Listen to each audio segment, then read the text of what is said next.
Hello everybody and welcome to another episode of the Guitar Souls podcast. We are at episode, 36, 37, 38, 39? I have absolutely no idea. What I can probably say is that we probably have more episodes than we do listeners. So, yes. But thank you to those 5 of you that do stick with us. We love you very much. Yes, I'm sorry for wasting your time. Yeah, so how's it going, Mike? I'm good, mate. How are you? Yes. So I didn't tell you this. We're trying new things on the podcast all the time, right? It's turning into fucking Carol Pilkington. Yeah, we're doing things on the fly, like super on the fly. Mike walked through the doors today and I said, right, let's go. Mm-hmm. And he's like, well, how are you doing? I'm like, we'll talk about that later. Because I love the unpreparedness of things. Spontaneity? Yeah, so I was up at 9 o'clock this morning. Shut up. That's a shocking one, isn't it? Shut up. Not for the best reason, though. So last night, out walking the dogs, Brover was limping. Oh. Yeah, I know. And I picked him up and there was blood everywhere. He'd almost ripped one of his full toenails out. Oh. Yeah, so he was in a lot of pain last night. He didn't want me going anywhere near his paw. So I sat with him most of the night. We called the emergency vets. We're going to take him in there. But they said, look, you know what? It's £120 just for us to see him. And there's not really much we'll be able to do. We'll just pull the nail out. They can do that in the morning for you. Give him a quarter of a paracetamol and look after him. And I said, cool, appreciate that. Thanks for saving me the money. So I had to get up at 9 o'clock this morning and take him in to do that. And that's a shame, but top marks to your vet. Yeah. Top marks. More importantly, you didn't notice, did you, when you saw him? No. Because he's absolutely fine now. He was fucking brand new. Yeah. The 3 of them were going mental when I came in. As soon as they pulled that nail out, it was like all the pain disappeared. Mm-hmm. Because apparently there's a nerve that runs through the nail or something like that. Yeah, that's why you need to be careful when you're clipping it. Yeah, so when it was hanging off and every time he was knocking it or putting pressure on it, it was hurting him. So problem solved. So there you go. Poor puppy. I did try and pull it out last night, but he was having none of it. So nope. Yeah, that was fun. And as you know, bought a house. Well, hopefully. Don't say that. Well, as you know, so many of these have fallen through. Mike already knows this, but I can say this on the show. You will probably get more consistent Guitar Souls episodes now, because I'm going to be living walking distance from Mike's house. In fact, I can't see a good reason why we can't do these without Ribena. Instead, we can have whiskey. Amen. By the way, I absolutely, incredibly look forward to the idea of you and I recording drunk. Yes, because we can be even more controversial. Because we won't care. It's not even that we can be, it's just that the filters will be off. Yeah. People won't understand me even more. Yeah, sounds like a shit ton of fun. It's just occurred to me that I'm having my microphone offset now, so it's, so you can see my mouth while I'm talking, but then my microphone is just pointing at you as well. So, yes, I'll just be picking up Mike as well in this. We could probably do this all with one mic now. One mic and a mic. 2, 3 mic. I don't know. Stop it. It's all just falling apart. So actually, to be honest, there's not a whole lot of stuff to talk about this week. We have collected a few things together, and I will surprise you with some of those. I know you've brought something in that's going to be a surprise for me. But before we do all of that, we have to say thank you to our sponsor, Ormsby Guitars. As many of you know, Ormsby Guitars have been sponsoring the podcast now for a few episodes. 3, I think. And As a love heart, by the way. For those that can't see, I've got a love heart shape with my hands, but it doesn't look like a love heart. It's really bad. Yep. Still looking forward to my guitar showing up, because what I need in my life is a 7-string guitar with fan frets. Mm-hmm. Because I like fan frets. Extended range, motherfucker. I like to be able to hit my low string and it not go flabby. So I'm gonna shoot a comparison video and show people that, compare my minor 7-string to an Ormsby 7-string. Mm-hmm. I know the Ormsby will come out on top, because it did when I did the Vigier versus your Ormsby 6-string with the multi-scale. So for anyone interested in the multi-scale thing, or you're looking for a super cost-effective way of getting into the extended range thing, check out Ormsby Guitars, because they make top quality instruments coming out of Australia. If you want to be a mega man, hit up their custom shop. Perry makes some, Oh, I actually have a question about Ormsby. You'll probably know the answer to this one. So what's the deal with the Rusty Cooley signature? It's still in the works at the moment. Same with Dino Cazares'. Okay. It's because at the time when they came on board, there were still runs planned. Mm-hmm. So I think, and don't quote me on this, I think run 11, which is not the next one but the one after, is going to be Rusty Cooley signatures and Dino Cazares signatures. Okay, cool. I think. Sure. But just because they do the runs, it'll be the same way. I ask because I was scrolling through Facebook yesterday, and one of Rusty's posts came up, and he's holding the guitar in it. And every time I look at it, I'm just like, it's so cool. I want one of those. It is so cool that it's something that I've suggested many times since doing that multi-scale video that I did, the what fan frets actually do video, which is still my most popular video. Because of my guitar. People that talk about ergonomics and stuff, I say, well, you half have an argument on the low end of the fretboard because your fingers do arch out that way. But as you go higher up the fretboard, as soon as you pass that parallel fret, your fingers don't angle this way. And the more extreme your fan is, the higher up you go, the harder the low strings become to play. So I'm like, if it's truly about ergonomics, why don't you just have a straight bridge and then an angled nut? And that's exactly what the Rusty Cooley model has, because it has the Floyd Rose on there. So yep, absolutely dying to play one of those. I can understand that. That's There's also super cool. Have you saw the GTXs? Yes. Yeah, they look really cool as well. For anyone who's not aware, there's a new line of the guitars coming out. The GTX is the kind of slightly more budget GTRs. Still the same kind of quality you can expect from Korea, but slightly less specs. And I know the majority, if not all of them, are parallel frets. There's no fan fret on these, so they'll be standard scale. And I think that's maybe something that's stopping a few people trying the guitars out properly. Right, okay. So potentially that'll bring some new guys in. They look really cool. There's quite a real decent range of colours as well. Yeah. Which will be good. Yeah. It'll be interesting. Cool. So huge thank you to the guys over at Ormsby Guitars. Go and check them out. Let them know we sent you. Give them some love. Yeah. Did you know that Perry fell off his bike? I didn't. Or a bike, he's really injured himself, so love and prayers to you, mate. Has he actually? Yeah, genuinely. Oh, wow. Oh, shit. He's had to take a lot of time off. Now, when you say off his bike, are we talking a motorbike? Like a rally chopper. Okay. Yeah, no. Because when you initially said that, I could picture him riding down the road on a bicycle like a Frenchman with a baguette and some garlic, despite the fact he's not French. No, he's not. He's definitely not French. When you say fell off his bike, that's what jumped into my mind. I don't know if it was his bike, but he put up in the group that he had fallen off a bike, and has injured himself quite bad. So, yeah, get well soon, mate. Cool. So, let's move on to some of the things we have to talk about. So I'm going to start with something guitar related. Quality control on guitars. You remember this. Initially, as soon as you said QC, I was like, oh, here we go. Yeah. I presented this to Mike because it was really interesting to me. And I know his initial concern when I said this is, hang on, should we talk about something like this right after we've picked up a sponsorship from a guitar company? Because we don't want people out there to think that the reason we're talking about this is to talk smack about other brands. It's not like that. You've never been anyone to compromise your own integrity. Sure. For the sake of whatever. You're not there for brownie points or to play the field on one side. To illustrate that, though, I'm not gonna mention the brand in question here. This isn't about the brand. This is just an interesting story, and it will spur us down the route of talking about quality control issues that maybe you've had with guitars in the past, or story. I say you, I mean you, but also I mean the viewers, everyone.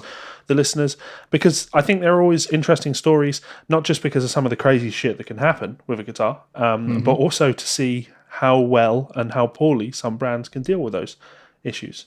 So, the tragic part about reading this is I guarantee there'll be a few things in here that people are going to go, I can identify who that is. But point is, I'm not naming them. So. And what we would say is maybe just a further caveat. If you know who it is, please don't comment and say who it is. Just leave it in the air. Why? All right, fair enough. I don't mind.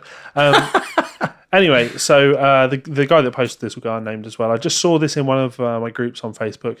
So to those of you that have had to get a rebuild, how did they go about making it right for you? Having to go through it right now, they accidentally installed a piezo root, which made it unavailable for the specific pickups that he wanted. So every piece of this guitar was top end or master grade level. So he's thoroughly disillusioned. Recognising this might cause issues, not trying to turn this into a how dare you talk about my favourite brand, which is a huge issue, right? Anytime you talk about something like this, people get defensive. It's just the problem with the internet and closed groups like this. You get those echo chambers, to use horrendous terminology. Yeah. But more so just shit happens. It hasn't been fun and probably will mean I won't be putting in future builds, which already is like a red flag, right? If you're already feeling like you'll never order from the company again. So this got me interested. I had to read the comments to know exactly what the story was here. And there was quite an interesting story. So the top comment, somebody said, have they offered anything to you at this point? And the original poster said, since I've already kind of put them on blast, I might as well. So if I took the mistake guitar, I'd have to take the passive pickups, and they'd refund me the cost of the upgraded pickups, which was $100. So it was worded as $100 off the build, which I had to clarify, and then $300 off my next build.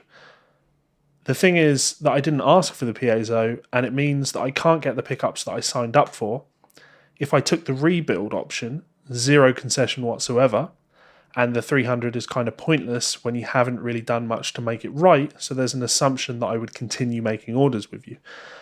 So he had asked then to maybe make some slight adjustments, at least to the body, since his goal with this order was to have a completely original guitar, a one-of-a-kind guitar. And now, no matter what way the company tries to spin it, he doesn't have a one-of-a-kind. He has a one-of-two, because they're going to if he doesn't take that one and he takes the rebuild option, they're immediately going to put that one for sale on their website. So there's essentially 2 other guitars kicking around. Which is, of course, what you don't want that when you have a custom shop order. You want something like, my Mayonnaise Evertune TT.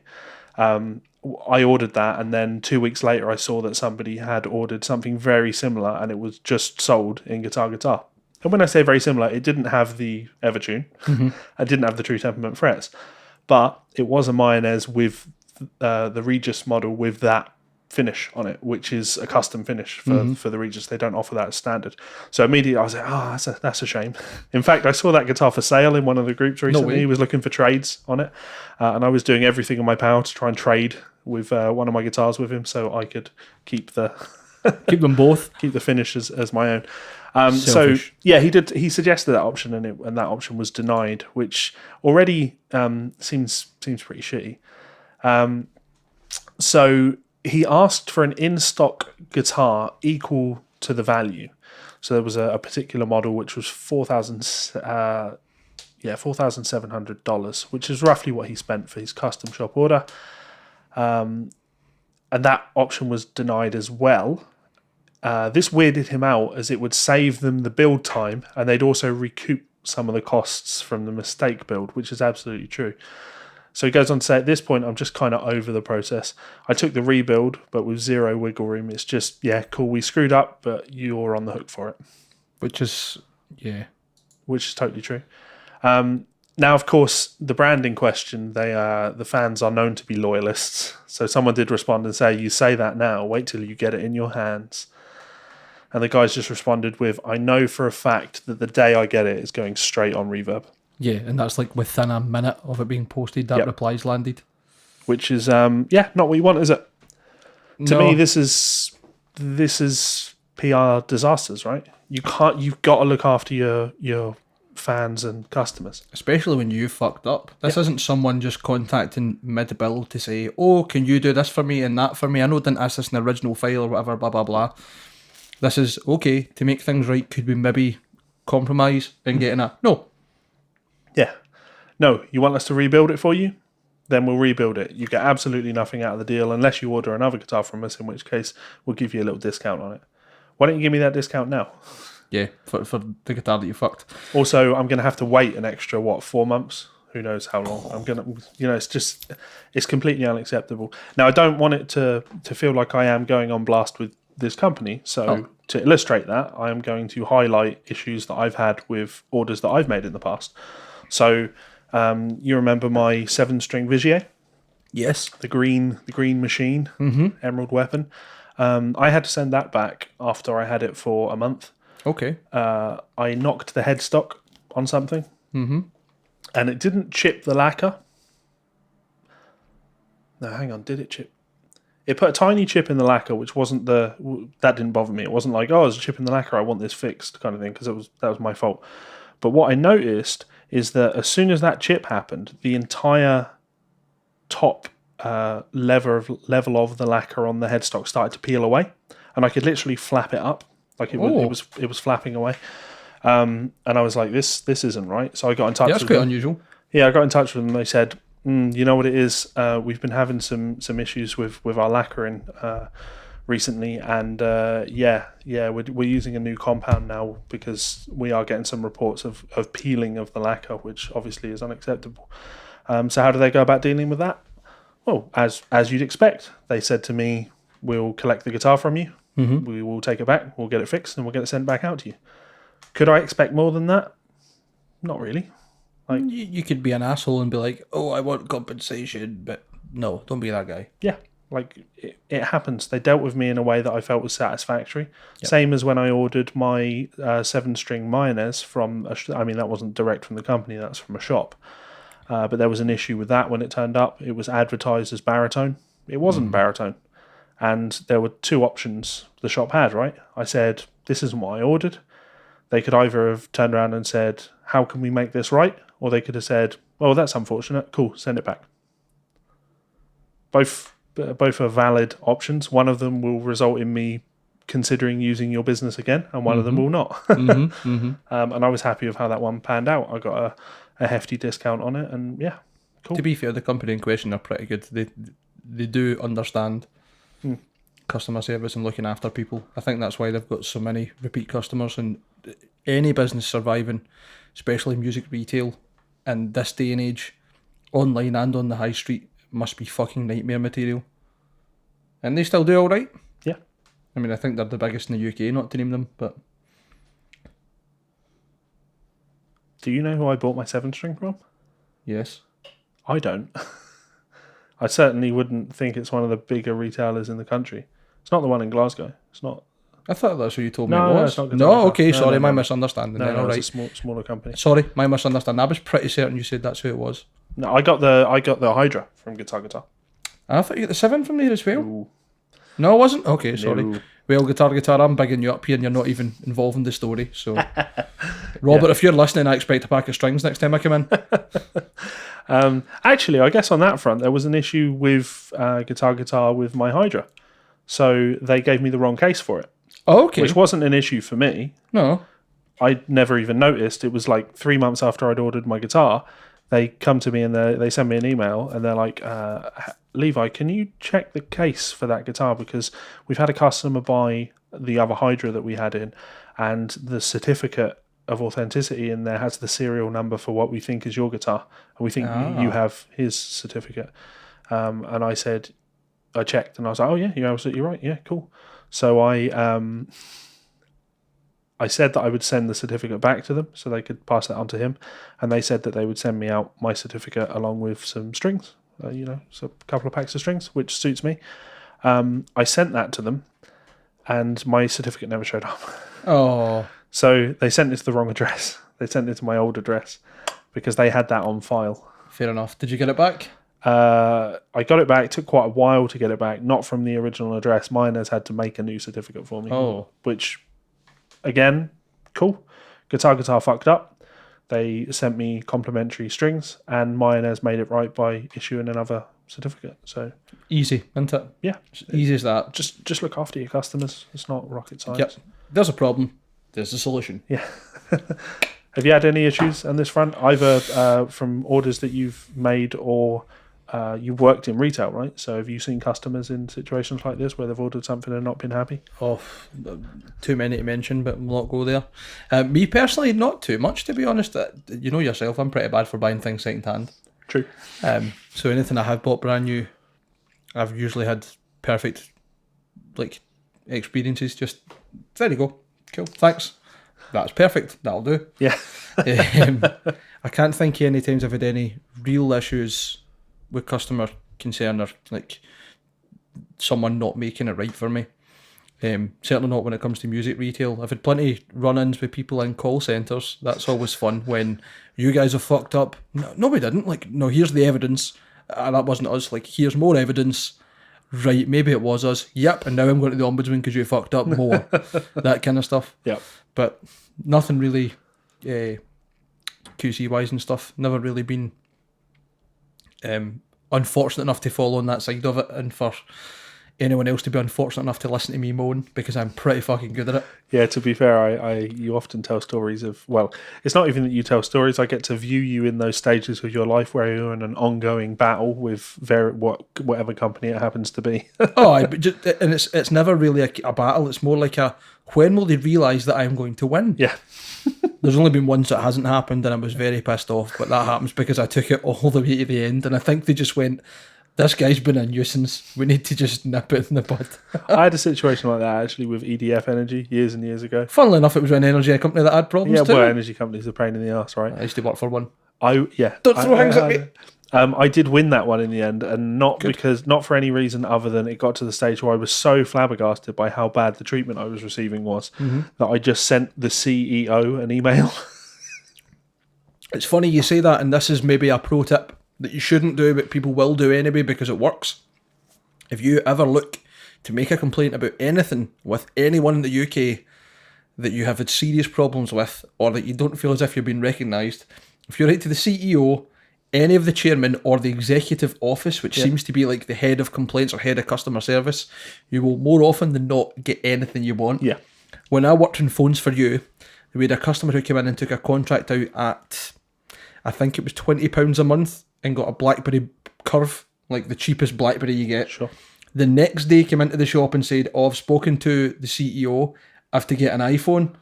And we're like, "Aye, okay, sure thing." And she's like, "No, here's the email." And we're like, "I'm going to phone head office because this is uncanny." Sure enough, she'd phoned and said, "No, I actually wanted an iPhone, but this is what they sold me on because I couldn't afford an iPhone, but that's what I wanted." And they basically ripped one off the stock and gave her it. Amazing.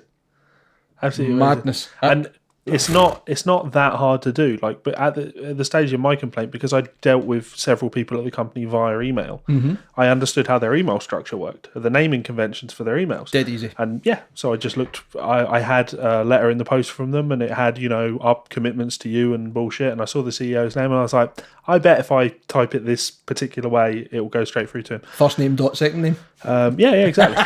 And every fucking company. Yeah, of course. And I mean, yeah, he made it right. Like, he personally called me. Wow. He's had a meeting with the people that I had issues with in question. Personally called me and wrote off my entire bill.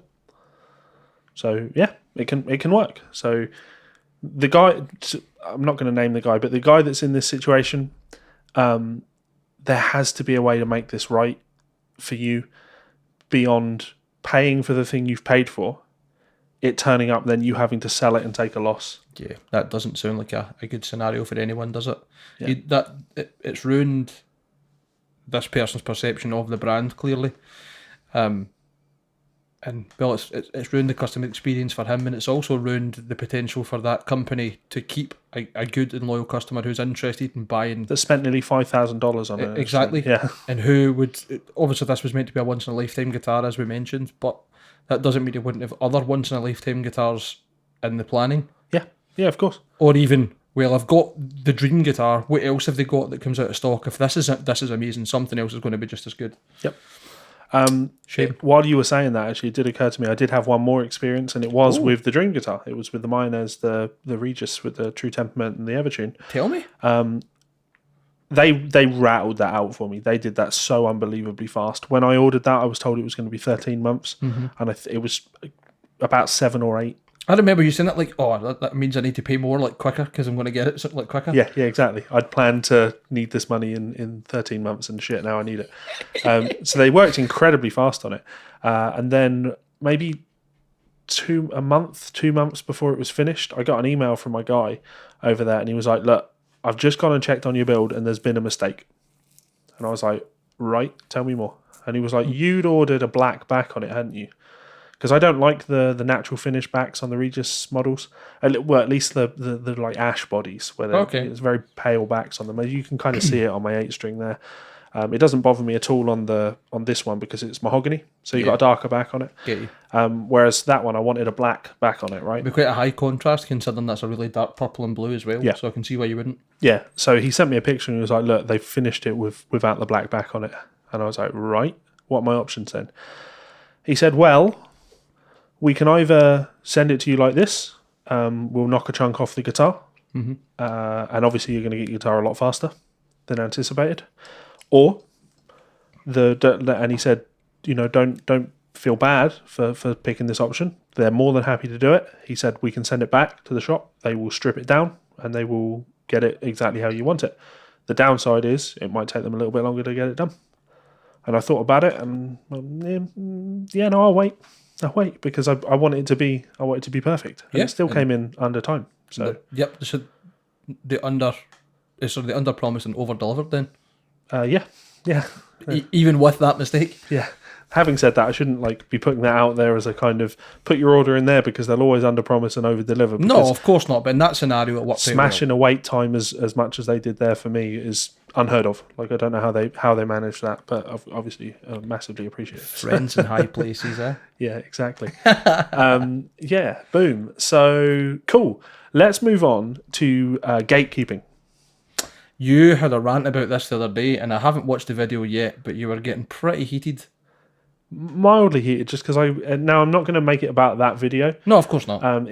So as people that watch any of my YouTube videos know, when I make videos, I very much have an idea of what I want to talk about, and then I talk.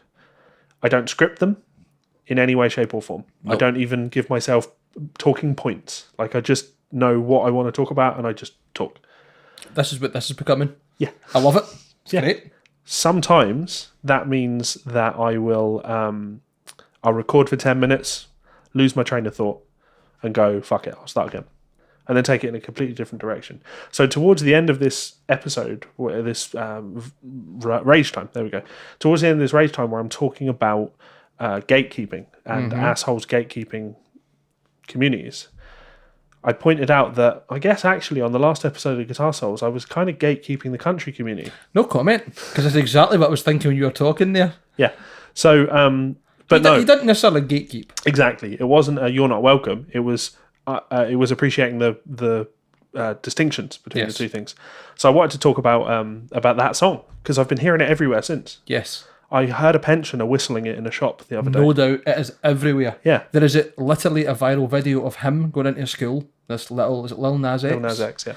Going into a primary school and elementary in America, and the kids going mental and singing along with it, louder than he's got the PA system going. Yeah. Loving it. That's well cool. Yep. That's badass. I am transcribing an acoustic version of it for someone at the moment. Well, you don't need to because it's a Nine Inch Nails song. You could just work it out. Oh no, this is like a solo acoustic guitar, melody and okay, fair enough. Modern acoustic guitar type thing, which is cool. That's fun. The reason I wanted to bring that up again was I assume Nance has shown you the video that she sent me of the cover of it. Oh, it's not. Cupcake. Is it Cupcake? Yes, Cupcake has a lot of songs like that. Okay.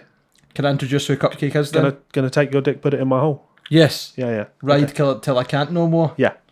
You not heard any other songs? No. All our songs it's dirty rap. All our songs are about sex. Okay. Fine. I thought it was great. I thought it wasn't my favourite cover actually. My favourite cover was the one I sent to you, which is the OAP one version of it. Yeah, that's also a belter. Fantastic. But I found that one, the one that Nance sent me, particularly interesting. Because? Is it still country? You tell me, Gatekeeper. Well, no, because I will tell you actually because I told you before, right? Johnny Highland doesn't play in this. Yeah. Bin. Well, instrumentally, musically, arrangement-wise, doesn't sound like country music. I did comment that Lil Nas X had a slight southern drawl that I noticed more when I heard Billy Ray sing the chorus. Yeah, but this Cupcake, you say? So the melody was the same. Yep. The instrumentation was the same. Yes. Is it still country? You tell me. You were the authority. No, I'm asking you. I'm interested to know your opinion. Well, Billy Ray Cyrus isn't on that one, so no. that's my clear line in the sand. Fair enough. It's a very interesting version for anyone who's into dirty rap and is allowed to listen to not safe for work music. Go have a listen. Quite a lot of our stuff is interesting. Yeah, we actually got a little bit of shit for feedback for the Lil Nas X section of the show last time. Oh. Not for any reason other than someone said, look, it doesn't make for good radio, you reacting to something where we can't hear it. That's fair. Which I do appreciate is absolutely fair. But it's one of those, like, it's like, well, cool, do I put the track in there and have the video copyright struck, or do we just not talk about something? Would we get copyright struck if we put the audio in for the SoundCloud but not the video? Yes. Yeah, definitely. It would be a bigger issue on SoundCloud. Oh, okay, good to know. I would imagine. Good to know. I'm quite novice when it comes to that stuff because you do all the uploading. So. Why is my wife? Apologies to those listeners who didn't enjoy that, and that's fair enough. Totally understand. Keep talking. I'm just trying to think. Do I think that Cupcake version is country? Do I think the OEP version is country? So I don't know. It's interesting, isn't it? It is. You've put it because you know whether if you say yes, you know where I go with it, and if you say no, you know where I go with it. But I'm not bothered about your answer. I'm actually now questioning myself. Like, is this the hill I want to die on? you know what I mean? Do I really want to continue to argue the case yes and no when, as far as I'm concerned, it's subjective? Yeah, it's well, is it subjective? Well, I think it's close enough to country to be considered country. I mean, I wouldn't say that listening to someone drop a bin outside is country music because it's got nothing in common. Right. I mean, it's got that song has country themes. It's maybe the closest we're going to get. Yeah. Yeah. What about? Here's a question just came into my head. Right. So you've heard Rebel Meets Rebel? Yes. David Allan Coe and Pantera. Would that be country music? Because technically they're playing metal, but it's still kind of country songs. And it's obviously David Allan Coe. I'm not the one that would take that, as we saw last episode. I'm not the one that takes that route of because it has someone authentic on it. It is authentic. But I'm not saying just necessarily that. Country, in the same way that like Leonard Skinner aren't country. They're southern rock, and like Pantera have got enough. So there's an interesting one. Pantera have got enough southern rock in their music that you can hear the southern rock in their music, but they're not southern rock. No, they're not. They're a metal band. But then also, the majority of the production was done by Dimebag's dad, who was a very famous country producer, I think. So there'll be elements of that in there as well. Still never getting to the point where we're going to call it. No, we don't need to meet in the middle. It's all right. But I'm pretty sure one of the lyrics in one of the songs of that Rebel Meets Rebel album is country metal. Well, that's what they brand themselves as. So do you spit in the face of Dimebag and Vinnie Paul? Yes. Even though they're dead, you're sick. I mean, I'm going to say outright that as much as I like that album, I don't listen to it at all anymore after finding out just how much of a terrible person David Allan Coe is. Yeah. Like, we've already spoke about separating artists from art, but being an ignorant piece of shit kind of crosses that border for me. I think that's a super interesting subject. Not the separating the art from the artist. I think. How do I put this? I don't know. Tell me. It's your question. I think as time goes by, we're going to look back on a lot more bands and see more inherent biases and more subconscious racism and things like that. Oh no, I'm not talking subconscious racism. Well, okay. Have you looked up some of David Allan Coe's song titles? Yeah, of course. Okay. Yeah. Well, you know who he is. Yeah, of course. Right. I know tons of his offensive songs. But what do you mean by there's no but? Like, okay, sorry. I know tons of his offensive songs, but I like. There's a difference between like David Allan Coe and like white power music. Oh, of course. I'm not saying that he's trying to be tongue in cheek, and he's trying to like I think he's a caricature to me. Like the purpose there is slightly different to like an actual like the music that the Westboro Baptist Church kids are singing along. You know what I mean? Like, it's of course. And it's like that's my point. Like it's an embracement of heritage and culture. More so than it is a doctrine for white supremacy. But that's what I was saying, that we're going to see that more and more as we progress. I think 30, 40, 50 years from now, we're probably going to blacklist bands like Pantera as well. Well, Phil's not really helped the case with that one, has he? So the chances are he's already been pretty well blacklisted. Yeah. There's only so many times you can say, "Oh, it was an in-joke. It was about white wine." No, Phil, you came out, Nazi saluted, and shouted "white power." Yeah. Now, I'm never going to say Dimebag Darrell was a racist, because of course I don't know. We don't know. We can't quantify. But yeah, you know what I mean. Like from where he grew up and the life that he led, we could find ourselves in a position 30, 40 years from now where we can't deny where he grew up and what that probably meant for the way he felt about certain groups of people, because we are products of our environment. You know. You're right. So yeah. Interesting / scary / I'm looking forward to the time where people aren't allowed to listen to Pantera anymore because they like their Confederate flags. When I played at Chicago Domination Fest 2017, we were on tour with two bands, Torturous Inception, who are from New York, and Parasitic Ejaculation, who are from California, mainly round about San Francisco, but Santa Cruz as well. So they're very, very forward thinking, and they don't put up with any shit. And Parker, who is the guitarist, called a guy out in the middle of the crowd, in the middle of his set, for wearing a Confederate flag, like a do-rag in his hair. And the guy took it, to be fair, but was pretty much calling him out, saying that shit is hate, not heritage. If you had any respect for anybody else in the crowd who isn't white, take that off. And nothing really happened, to be fair, but it was quite an interesting thing to see. Yeah, well, we've had this conversation on the podcast before. I'll never get on board with someone telling me what my intent behind something is. No, of course, I understand. No matter how socially acceptable or unacceptable something is, I'm the kind of person that likes to upset people. Yeah, so, you actually are. That's the worst part. Yeah, I'll go the route of to me that is the funniest of funny, the things that upset people. Seeing people's reactions, seeing people not being able to control their emotions. Love it. Absolutely love it. Don't know why. Because you're a bad man. Seeing people squirm. There's just something about it. That can be bad. That can be fun, even. Yeah, something magical about seeing people squirm. But never marginalising actual minorities. No, of course never not. being mean to people. People. Look out for people. Mm-hmm. But also stop taking shit so seriously. Why does everyone have to take everything so fucking seriously? Let's move on to something that is less serious. Just because, you posted this and I already had this up, saved and ready to go. Because it seems like every week on this podcast we talk about Yngwie Malmsteen.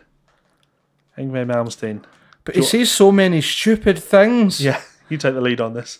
Oh my goodness. So I like this afternoon to Levi, as we spoke about before, we've got a kind of private chat group that we can put stuff in. And as soon as I'd post it, Levi just wrote, already ahead of you. Cool, no bother. So, Yngwie Malmsteen calls Floyd Rose horrible, explains why he refuses to use humbuckers. This is an article from Ultimate Guitar from 23 hours ago. So that would have been the 10th of June for the UK. So, during a conversation with Guitarist magazine, Yngwie Malmsteen took aim at the renowned Floyd Rose vibrato arm, calling it a horrible piece of equipment. The guitarist said, "I wouldn't use a Floyd. They're horrible.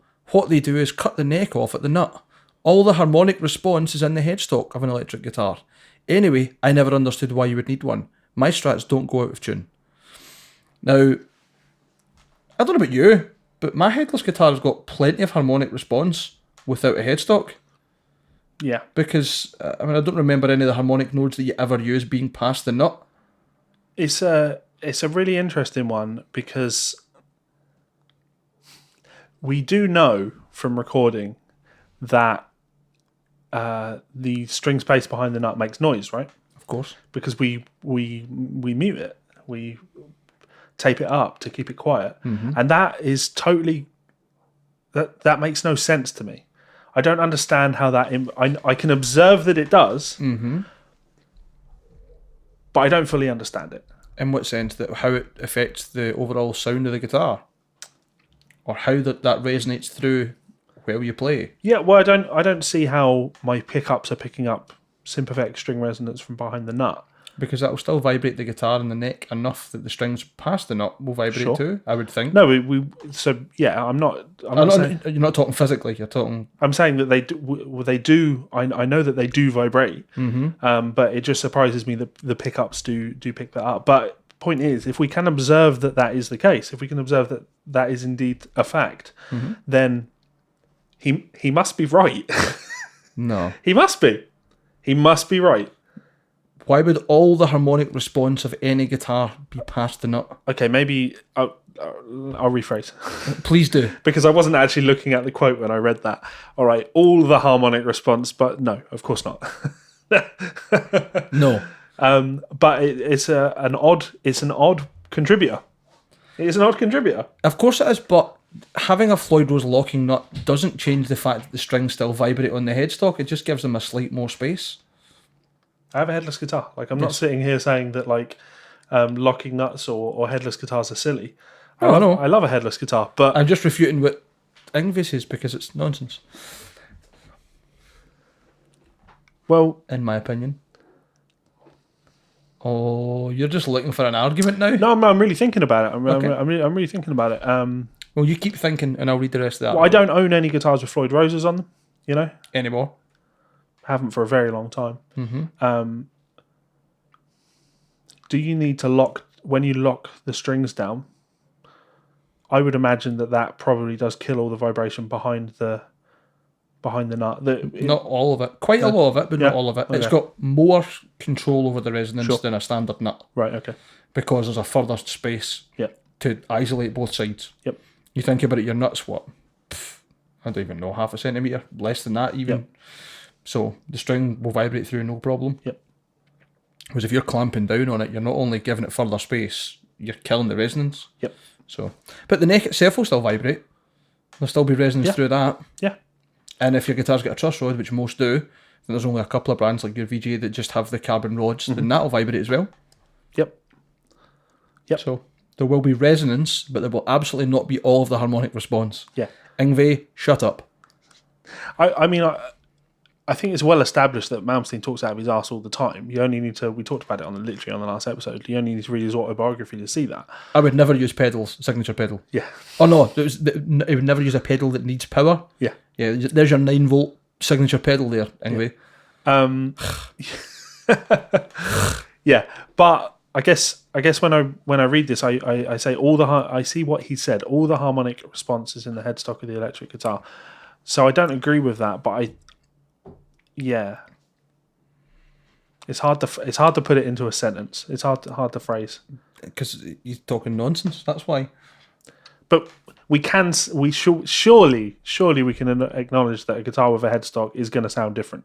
Of course, but that's not the same as saying all the harmonic response is in the headstock. But the point I'm trying to make about Malmsteen is that he has these truths, but that he then blows up into commandments. No, he hasn't said any of these things. You're paraphrasing from what you think he means. Yes, I'm not going to sit here. And, I'm not defending him. I'm trying to eat through the bullshit of Malmsteen and see what he's like, if he actually has a point. Trying to translate his fucking nonsense. Yeah. If your point is that guitars with headstocks, depending on the size of the headstock, how it's joined, etc., has an effect on the tone of the guitar and how well it vibrates, and therefore some of the harmonic response, potentially. I would think that absolutely a guitar with a headstock and without a headstock, if it were the same body shape, etc., would sound different. There's less surface area, there's less vibration. Yeah. Fair enough. I'd be very interested to see if anyone could hear the difference, though. No. That's the point, right? That just wouldn't happen. That's really what this comes down to. Like, so no. Can you hear the difference? Yngwie's like the kind of person that says that gold-plated cables make a difference. Yeah. Can you tell the difference? No, I can't, but they definitely do. Okay, right. That's no more. Okay. Just you continue to pay £1,000 for cables that don't sound any different. Well, that's all right when you can afford it. Still not all right. Mate, if there's one thing I've learned about playing guitar in the last 15 fucking years, right, it's that tone is all in here, not in the ear. You're probably right. You know what I mean? Like, you have to feel good about your tone. And if you feel good about your tone, if someone tells you that you're playing through a really expensive cable, you're going to hear a better tone. It's the placebo effect, man. I think that's just any salesman. Yeah. Any sales pitch, any salesman, any item, you create desire. But I don't even mean from a sales perspective. If you build your own guitar and you build it from the highest quality components, or you substitute like typical brass blocks on Strats, they do actually have quite a significant difference on sustain. But even if they didn't, just taking out the stock block in a tremolo and putting something that you perceive to be better in there, you're going to hear it as being better. At least I think you will. That's kind of like, would that count as confirmation bias? I think it's right, therefore it's right. Yeah, I think it would fall under that. Okay. Yeah. Sorry, I digress. Anyway, Ingve said some more stupid shit. Go on, do it. He continues by sharing his disdain of humbucker pickups, saying, I don't like humbuckers either. I like the single coil, but stacked. With a traditional humbucker, the definition of the note becomes more muddy. That's because of its magnetic window. A single coil's pickup magnetic window picks up less of the string, so has more accuracy, but it hums a lot. If you stack the coils, you get no hum. That's what a humbucker is. Gibson-style pickups are often hotter, and what happens then is you get muddy the original source of the sound. My pickups are not so hot that you have a distorted signal. It then goes into my Fender pedal that I designed. Oh, that's the one you hate, because it's got a battery in it. Yeah. That boosts the signal up to my Marshall that I designed, which is a regular 1959 Super Lead relay. You didn't design the 59 Super Lead? What are you talking about? Yeah. This is fucking word salad. Well, again, like, I'm not jumping into his defense, but I'm going to jump to his defense, right? I think he's so shitty at getting his point across, what he's trying to say, right? And then people love quoting him on it and blowing it up into something. What he's really saying is, I like the sound of a stacked single coil rather than a traditional humbucker. Yep. And his argument for that is, with a traditional humbucker, you have magnets in two separate places, whereas with a stacked single coil, the magnet is in exactly the same place. Yes. Which, if you're talking about a physical point, he's right. Yeah. I would also defy anyone to hear the difference between a humbucker and the stacked humbucker equivalent of the same pickup. Do you think you could tell the difference between a JB and a JB Junior? Both at the bridge position. I don't even know what a JB Junior is. A single coil size JB Junior. JB. No is the answer. Yeah, well, I'm thinking about it, and it's like, I want to say yes, but no. No, exactly. So shut up. You've got stacked, not so hot pickups, so don't push the amp so hard. Then you can run them through your overdrive, which you hate because you hate every pedal that's got 9 volt in it, or whatever the fuck you said before. And the amp that you designed with Kirk Hammett, the 1959 Super Lead. But ignore him. Like, throw him out of the equation. No, because his point's still shit. But you pose a really interesting question there, right? Okay. I would be really interested to A-B those two things, A-B those two pickups, not because I want to sit here and say I'll be able to hear the difference to them. No, but to see if there because is. I'm genuinely very interested as to whether or not the fact that you have magnets that are spread over a further space, whether that would make a difference. I get the impression, and maybe this is me being a bit dismissive, that that's never been tested because the results would be so negligible it is pointless. Do you know what I mean? Because you would have so many variants. You would have, there's 2 different sets of strings, unless you put it in the same guitar. And if you did it in the same guitar, then you would have to make sure that somehow to balance it, you would have to have exactly the same string height, so they had exactly the same output. Like, it would be such a catastrophic clusterfuck to try and administer. True. I think. True, that is fair. It would be interesting, I totally agree with you, to see if that footing of magnet makes a difference on the actual overall tone, but I wouldn't think it would be significant enough. But we're guitar players, and the tiniest thing is significant to us. You're fucking right. So much. Yeah. I mean, man, I watched a video where a guy, it was a Warmouth video. Right, okay. The guy from Warmouth was demoing 2 necks that were, for all intents and purposes, identical. Right. Apart from one had stainless steel frets and one had traditional frets on them, right? You could hear a difference. Well, that's going to show a difference. You could hear a difference. And he used the same body for the 2. The necks were designed to be exactly the same, so it was the same pickups. He didn't use the same strings, so I guess there's that variance. But I was surprised that in a blind test, I could quite clearly hear the difference. I would think so, because stainless steel is obviously stronger than nickel. So my interpretation is probably pretty shit, but I would think that would give a much brighter tone. There'd be more attack to it. think stuff like that it's the same with fretboard wood and stuff like that. To me, and this is where I'm going anti-science with things really a little bit, because I'm talking about what makes sense to me. Okay. Rather than what science tells me, because I've not tested it and I've not read the science on it. But we talked about vibrations in the guitar earlier, Yes. and the behind the headstock and all of that nonsense. Like, the point is, when you pluck a string on the guitar, you have a string that is vibrating. It is connected at 2 points, be it a fret and the bridge, or the nut and the bridge, right? So it is going to vibrate. And when you have that string that's vibrating, the thing that it's connected to is going to absorb some of that vibration. Okay.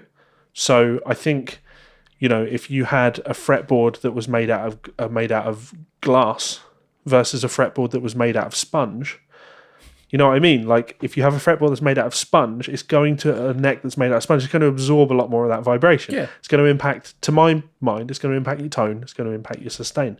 Could be talking out my arse, though. No, that makes sense, but I don't imagine anybody's going to make a sponge guitar anytime soon. No, probably not. But the difference between a softer wood and a harder wood. Yeah. Well, that's why I think the same thing for the stainless steel versus the nickel. Nickel's obviously more brittle. Yeah. So, but anyway, we're way into me and you being fucking high-level guitar nerd shit. That's it, man. Cool. I would say we've reached the mid part of the show. So I just want to say, again, like a mid-roll, big thank you to the guys over at Ormsby Guitars. Yeah. We don't have any behind us today because I've came straight for work and I was here quite late. So it's we've not to show just now, but there will be some really nice ones on the wall soon. Oh yes. I mean, we say that, but I don't see them yet. Yeah. It better happen, because I don't want to have to go to Australia to go and get one. To be fair, that would be a great road trip. I mean, that would be next level. I've actually planned something. Connor is going to try and go into the Ormsby thing. He did say that. He was talking to me the other day. Yeah. And I'm sure he said to me that he heard of Ormsby via us. That's so even good. It would be genuine for him to go in and say, checking you guys out because of the Guitar Souls podcast. Poor Perry be like, oh fuck, shit, can't get away from you, mate. Yeah.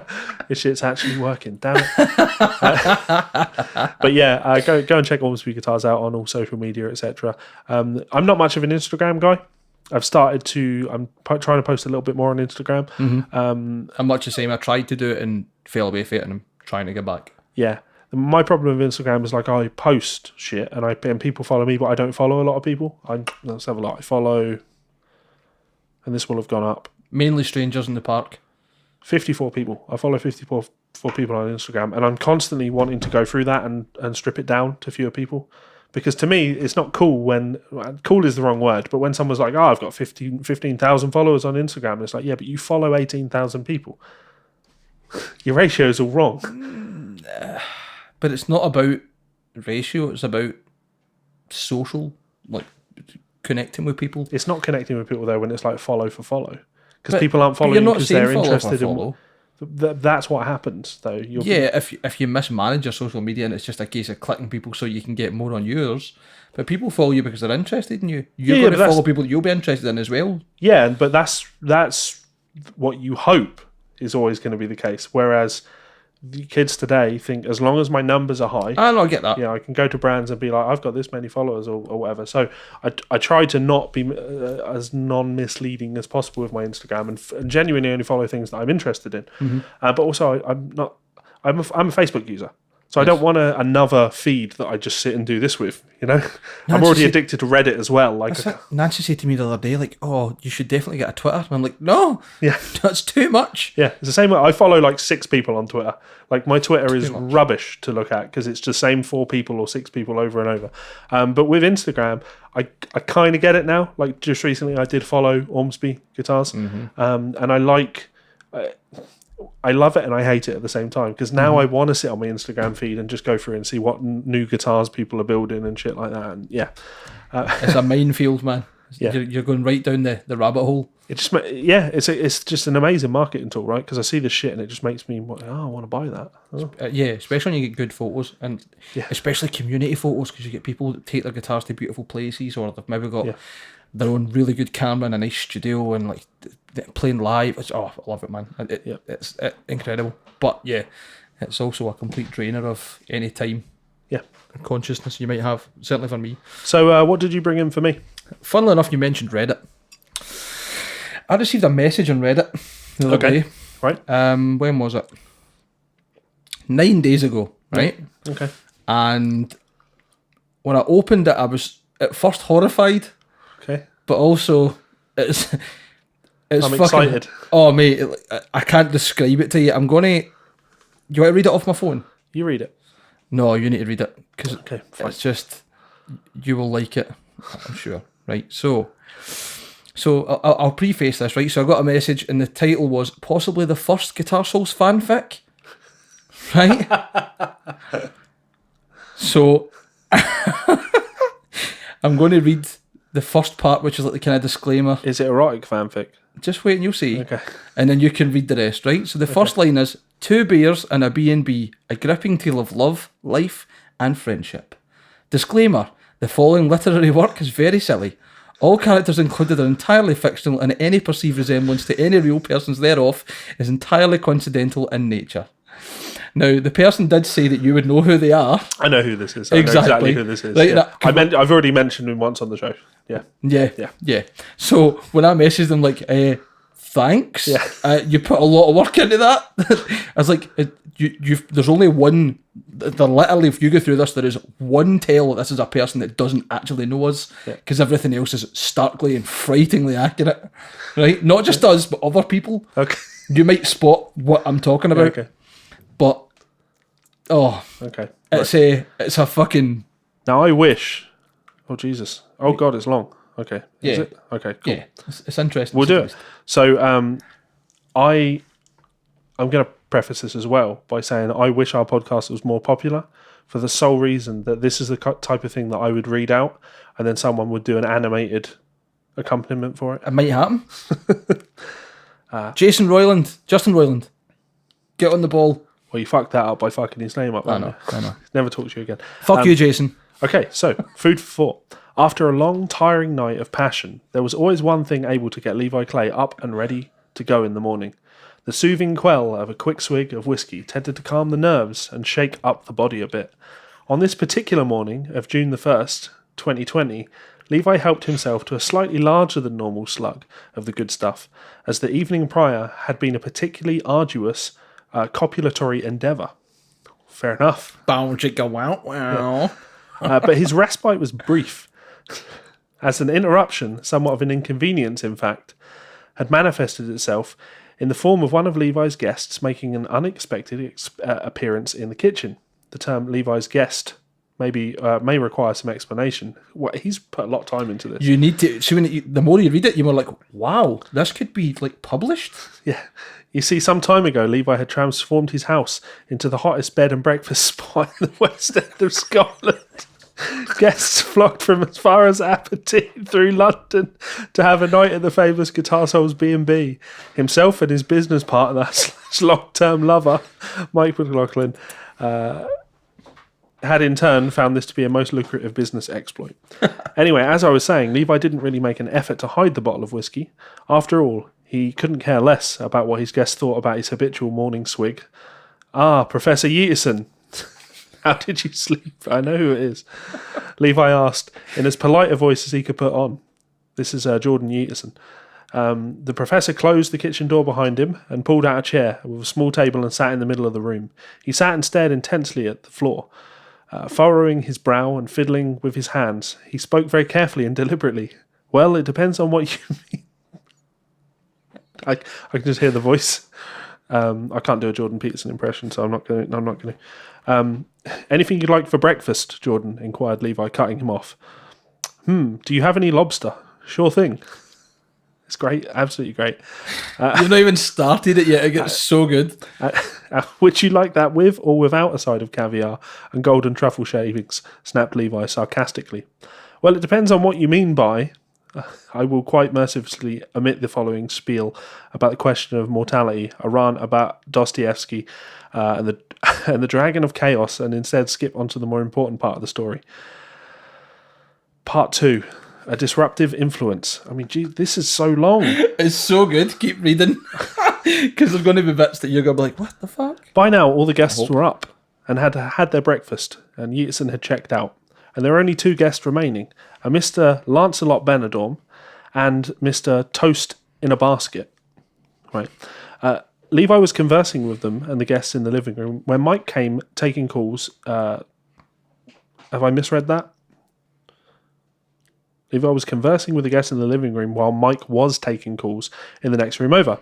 Now you're not coming back here, where I simply won't be having it. You've ruined all of my furniture. You barbarians. You'd never describe someone as a barbarian. Mike squealed in his famously effeminate, lisping voice.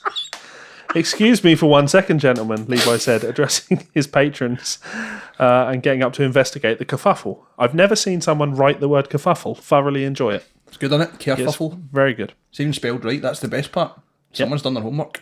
What's going on? He asked, turning to Mike. Oh, it's those wee cunts from Priest Hill trying to book a room again, replied a flustered Mike, handing the landline phone over to a furious Clay. You little fuck nuggets drank all of my bucky, Levi exclaimed. Nah, sir, we're sorry. It was just a wee... Listen here, you cunty McShit stain. If you ever so much as come in the same postcode as me and my boyfriend again, I'll smash your skull in with with your daft wee trainers and boot you up the backside to the Highlands, Levi bellowed. He slammed the phone into the receiver in a dazed fury. Mike gave him a great big bear hug from behind. Oh, Levi, what would I ever do without you? Let's just say, Levi began, if it weren't for my mentoring and guidance, he pulled Mike closer and closer and spoke in a whisper, you'd be playing TTM guitars. Oh, Levi. Oh, Michael. Oh, Levi. Oh, Michael. Oh, Leviathan. Oh, Mikhail. It's so good. So fucking good. You carry on. You finished reading? Yeah, I've finished reading. You kidding? Yeah, you read. Okay. I can't take it, mate. Part 3, Crime and Punishment. The time approached 7 p.m. The guests had all cleared out, and Mike had his favourite song by his favourite band playing at full volume in the kitchen as he prepared supper. Malfeasance and schmegmal ejaculation wrought of a decaying walrus intestine by a steam slam death band using your grand's eye socket as a fleshlight. Would you please turn that crap off? Moaned Levi. I do the domestic work, so I get to choose the music, snapped Mike. Levi put down his newspaper and sprung from his chair. How's this for domestic work? He exclaimed, wrestling Mike to the floor. Oh, stop, giggled Mike. That tickles, he yelled in hysterics. The onslaught of tickles ceased and Levi lay on the kitchen floor atop the rosy-cheeked Scot. Funnily enough, they've got me well. Yep. Mike began again. Really, we shouldn't. Kieran will be here in an hour. Maybe so, but it feels so good, slithered Levi with seductive prose. A disembodied voice came from the attic. It cried out, oh, you two lovebirds, shut the fuck up. I'm trying to yank it to Toy Boys on barelylegaltraps.net. Levi shot to his feet and hit the roof above him with a broom. Keep it down, Marcus, you ungrateful prick. We're supposed to be hiding you from the Labour Party. That's fucking great, isn't it? It's so good. There came a remark from a second voice, a female voice. Come on, Levi, I've been off work for 3 weeks. My family probably think I'm dead. So help me God, I will mail you off to Corbyn in Saudi Arabia tomorrow morning if I so much as hear as you breathe again. Silence. So where were we? Levi whispered coyly. Mike drew a wry smile. Get the lube. He commanded. Fast fret or... Enough with the guitar chokes, Levi. Get to it. You want to see my axe? Asked Levi. Is it headless? Teased Mike, now starting to enjoy the musically themed foreplay. Let's just say, Levi smiled, my mother's name was Goldberg. The epic circumcision joke. I hope you've got a nice input, Jack, Levi continued. I hope you've got a nice whammy bar. Mike laughed. Don't fret, Levi retorted. This bit's somehow became its own wee bracket, which is madness. Mike's tantalising breath drove Levi insane. Everything about him did. Those rosy red velvet cheeks, that mighty Viking beard, those sweet baby blue eyes, his exceptional body hair, the way he could fiddle kidneys. He wanted Mike bad. He went in for a smooch when all of a sudden, knock, knock, knock. Oh, fuck, ejaculated Mike. Is it Kieran? He inquired. Is it Doug? Asked an optimistic Levi. Levi, never being one to turn down the opportunity for a threesome.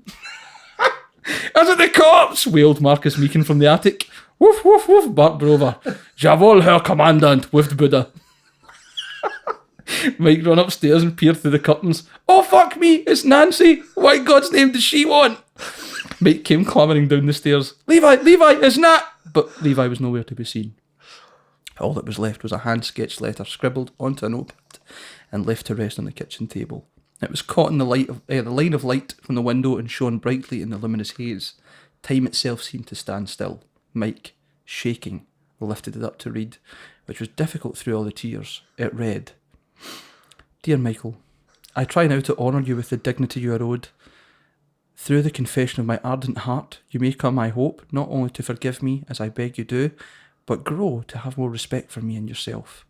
I can only speak for myself in saying that I truly do love you. Our fling, as it were, was not merely an exercise in expediency or a naive notion of misunderstood love, but something which I believe to be a true and valid expression of deep connection, and I'm sure you feel the same. Yet, ultimately, it's not you whom I belong with, nor you with me. I understand myself on the most part by any metric, and I can see as well as you surely do that it's not with each other that we belong.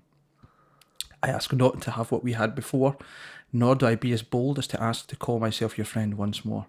I only wish that you accept what is undoubtedly to be understood as true and not recede into a bitter and spiteful way of life, as so many men may come to do. Go to your betrothed Mike, you need her as she needs you. With loving regards, Levi Clay. P.S. Remember to check me out on leviclay.com/patreon.com. Patreon.com/Levi Clay. It's the other way around. He fucked it. It was being silly, obviously. Wait. This is an act of fiction. Yeah, okay. Part 5, The Guitar Souls. 60 years later. 60. Thanks again, everybody, for tuning in to episode 69,420 of the Guitar Souls podcast. It can't be 60 years from now. It must be like 4 million years from now. 69,420 is a prominent number, Levi. Okay. 69 and 420. Yeah, okay, all right. fair enough. Sorry. Interrupting me. Thanks again, everybody, for tuning in to episode 69,420 of the Guitar Souls podcast. It certainly was an interesting one, wasn't it, Mike? Indeed, Levi, especially with regards to that Falbo Workshop raid report finally getting released. Well, there's something we're still waiting on, isn't there, Mike? What might that be, Levi? Well, still no word on those TTM guitars, Levi guffawed. Anyway, cheers for tuning in again, guys. We'll see you next time. Bye, said Mike, hitting end recording. Levi sighed and sat back in his chair.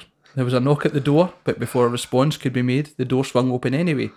Great Grandad Levi, Mum says dinner's ready. Levi tousled little Michael Romeo Clay's hair playfully. Great Grandad talking to his friend's son. Now get out of my sight before I boot you through the nearest wall. The kid scuttled off. Well, Mike, who'd have thought it, eh? Yep, bloody mental. The world's been pretty good to us, hasn't it? Yeah, we've had a good run, Mike smiled. Things are really great, remarked Levi tearfully. Agreed Mike. Well, besides, Mike drew back the curtain to reveal the war-torn hellish landscape of the outside world. The only discernible infrastructure in what had once been a quaint little suburb were a few distant factories, a bridge, and directly outside Levi's house, a billboard that read, All must give praise to the Almighty Overlord, with the accompanying image of a certain pug. And this is the author's notes. I have no excuse for what you've read today. I just hope you appreciate the artistry that goes into such weaponized autism. Also, happy Pride Month. Very good. Thank you. I don't know what to say. We have transcended into a land whereby we now have erotic fan fiction. I mean, I think that's the highest form of praise. Yep. You know what I mean? Was it to say imitation is the most sincere form of flattery? Nah, I think erotic fan fiction is. I'd go with that. That suits me. Yep. I'm actually speechless. I don't really know what to say. Again, when are you ever speechless? I'm sitting here and I'm wondering if anybody will still be listening at this point. I hope they are. Or if they have freaked out and ran off. When I got it at first, I was like, what the fuck? The only other person I let see it was Nancy.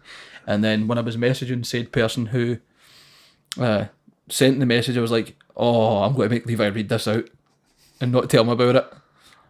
Yeah, wonderful. I think what I'll actually do is if you can, we'll post that on the Facebook page. Yes. Yeah. So I've got a screenshot of it anyway. So good. So it looks like we just have two more things to do. One is to ask what your thoughts were on Rob Halford booting a phone out of someone's hand at a gig. Grey area. Go on. I think it's unacceptable, but surely people would have enough decorum not to be swinging a phone in someone's face with the flash on. Surely. Was the flash on? My understanding is, I've not seen the videos to be fair, I've just heard the stories. My understanding is he freaked out because the person had a camera phone pretty much in his face with the flash on. Fancy. Well, I don't know if you can tell the flash is on for there or Fancy. not, because you can only see the back of the phone. Oh no, Good kick. Sorry. That's not even the phoning question. The phoning question is over here. By the way, Rob Halford could be a professional football player. Look at that. Yeah. So. Yeah. It's shite. How many other questionable shit things has Rob Halford done? Because generally he's known as quite a nice guy and a good guy. Yep. So does everybody get a pass depending on circumstances? I mean, Josh Holm got a pass and he kicked a photographer in the head. Did he get a pass? I think he got a lot of shit for that. He did, but he's still performing. I think Rob Halford has totally got a pass on this. If anything, the reason I wanted to raise this is to give him a little bit less of a pass. And the only reason for that is they posted on their official Twitter page saying, look, the facts are we love our fans and you can film us all you like and watch our shows on your phone rather than in the flesh. However, if you physically interfere with the Metal God's performance, you now know what will happen. And he didn't physically interfere with you though. Yeah. I've never seen that. So I've watched that video so many times now, and even now, when we watched it here, I was pointing to this phone here, saying it was that one. Yep. And it's not. It's one that's even further away. So I just don't get it. Like, there was a light in your face. You're literally standing in a fucking spotlight. You know? Fair. It's fair. What I would like to... I'll totally give Rob Halford a pass on this. Totally give him a pass on this. If they just put up a post saying, don't know what came over me on the show last night, got really, really carried away. I fucked up. You know? Yeah, just sorry. To the person involved, please contact us and we'll make it right. Yeah, because that post, what this says is, we love our fans, you can film us as much as you like, but then, and watch our show on your phone rather than, look, you've clearly got a position on this. You're trying to make a statement about how we do and don't think that you should watch our shows. But I don't think they're trying to enforce that. They're just giving you their opinion. However, then he kicks someone's phone out their hand. He certainly tried to enforce it. He forced that one right up the back of the room. Yeah. Yeah, it's an amazing kick. But yeah, I do feel that was poor form. I feel that was poor form. If you're going to have Ronaldo Halford. Yeah, if you don't want people filming your gigs, then just make that policy. You know? Just make that fucking policy. Well, I've got a few friends who went to see Tool. I think it was in Germany a week or so ago, and the sign outside the door pretty much was, if you even so much as pretend you've got a phone, you will be ejected. Yeah. There's been a few artists that have obviously done that. I feel like we've talked about this in the past before, but I'll say it again. Like, I'm not a fan of that. I'm scared of the future that we're heading towards, where artists have to make people feel that kind of unwelcome, or that you're adhering to very strict rules when you go and see a gig. But I'm also very much of the opinion that that's the artist's right. And if you don't like it, don't buy a ticket. I mean, it's kind of a tacit agreement, but at the same time, you do have an option. It'd just be nice if the option, or you were told, for the point you bought the ticket, this isn't going to happen. Sure. Do you know what I mean? Rather than you turn up to a gig and somebody's like, don't even fucking think about taking photos or bringing your phone with you or any of that shit. That's quite an unfair position to put on someone. They might need their phone for other reasons. They might not trust the venues, because fuck knows, I wouldn't trust a venue to keep a hold of my phone and stuff. Yeah. But you get my point. I can't find this post. Maybe put it on Instagram instead. It's definitely a weird one. Yeah. I think, obviously I don't know Rob, but I'm just looking at the situation and going, is he just getting older and grumpier? I look at him, he looks like, you know who he looks like in that? He looks like the voodoo magic man in Predator 2. I was thinking he looked a wee bit like some sort of cosmic... Do you think he's maybe going to do guest vocals for Ghost? Can you hear the thunder? I could just see it happening. And I was going to say he looks a bit like a fucking... Oh, what's his name? Hello, Dave. You're my wife now, Dave. Fucking... You know who I'm on about. Yeah, I can see the show in my mind. Papa Shango. Yeah. Yeah, just again to reiterate, I feel that Rob totally has got a free pass on this. I think everyone has been very, very like, it's the guy's fault. Even if he's dressed like a sex predator, Willy Wonka. Yeah.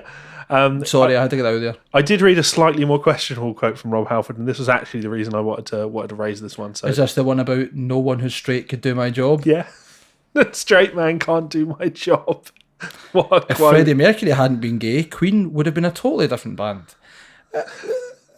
I mean, if your point is that your sexuality has impacted your personality and your musical abilities to the point that the band wouldn't be the same, then fair enough. But to say no one else can do it, I mean... Yeah. I get the whole... Is that not the whole point in the fucking Rockstar film? Is basically an unofficial story of Rob Halford, sorry, Judas Priest having another vocalist? Yeah. I get the... the Pride Month thing and wanting to... Because I do feel that stuff like this is important, and I do want to come out and say this, because I feel that we do get semi-political on the Guitar Sales podcast, and I don't do it whatsoever on my personal Facebook page, because it's not in line with... it's not relevant to the people.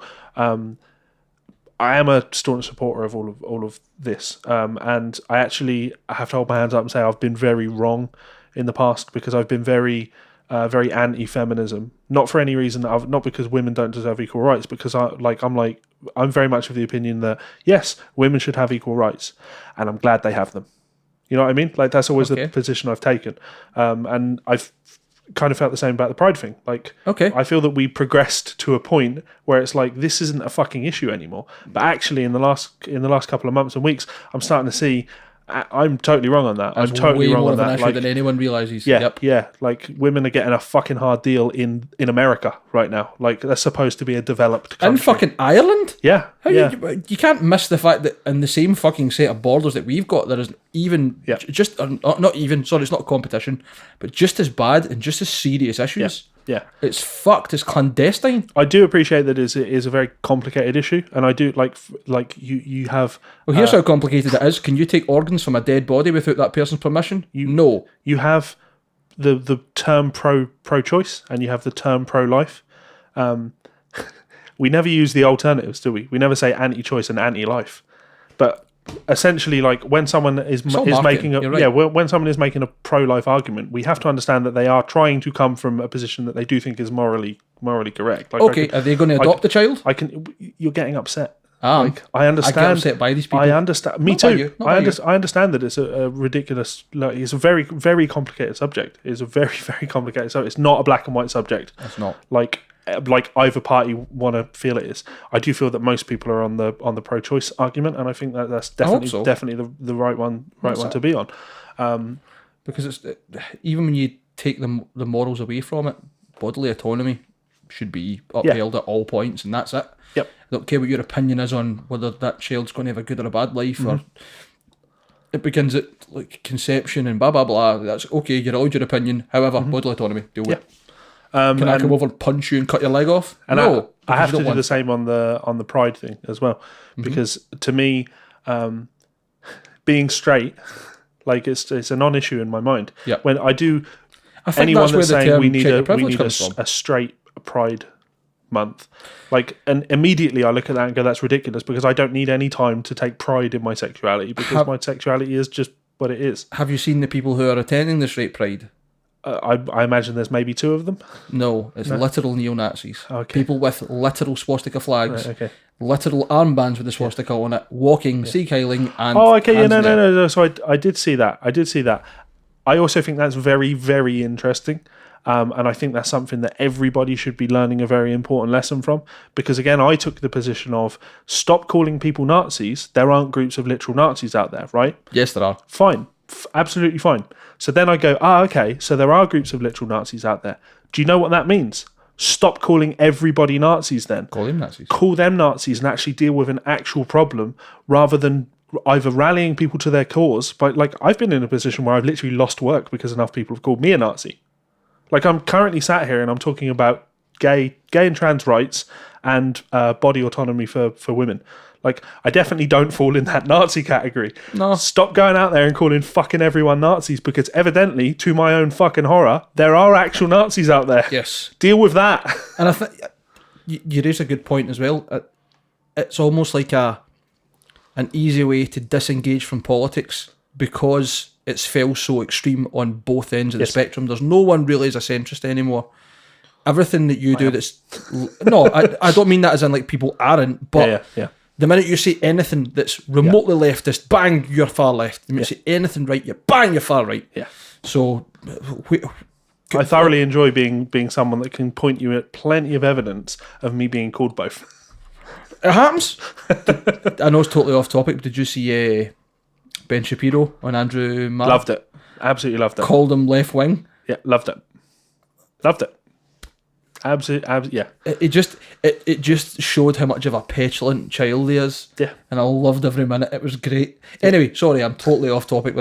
Sometimes we talk politics. Let's talk about politics. To be fair, like we've gone wildly off topic anyway. But I wanted, like, this felt like the right place for me to actually say that because, well, as you well know, but people on the show probably don't know. Like, my wife is bisexual, and yeah, just from talking to her about things like this, like, I can't ever pretend that I understand her perspective on things like that, and it is good to show your support and let people know that. Totally. Yeah, I'm also kind of the opinion that, like, the whole concept of gay pride, I kind of feel that it's unnecessary, not because it's not needed, but because I don't need to do the straight pride thing because my sexuality is who I am. See, I think this is a misunderstanding because gay pride started off for the Stonewall riots. Yep.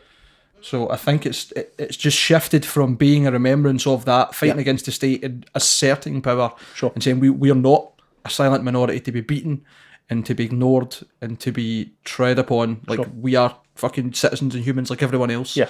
But it's became this thing where it's now just a party in the streets. Yeah. And I think that's it. I don't know much about Stonewall. I certainly don't know much about Pride either, and that's not through like deliberate ignorance. It's just I don't know a lot of people who attend for the reason of why it started. Most people I know that go to Pride go for a party, like, let's go and have fun.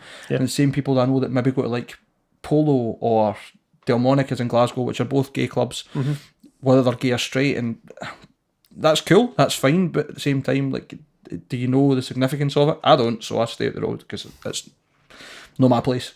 Yep. But it's nice to show you support. Absolutely. Like, I had this conversation, fun enough, with a friend of mine, Scott. You know Scott Fernandez? He commented on my post about the fact we mentioned Old Town Road. Scott is a incredible bass player. He's a teacher at Victor Wooden School. Okay.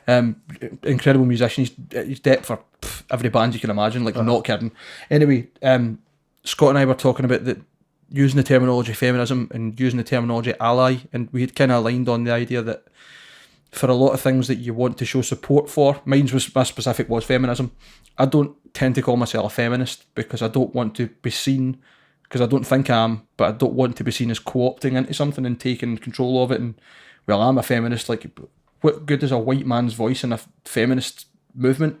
Like, I'm not placed there because I don't know the struggles. You know what I mean? So I try my hardest to use the term ally unless it's been nodded or green-lighted by the other person. Do you know what I mean? It sounds daft, but I think you know it does to me.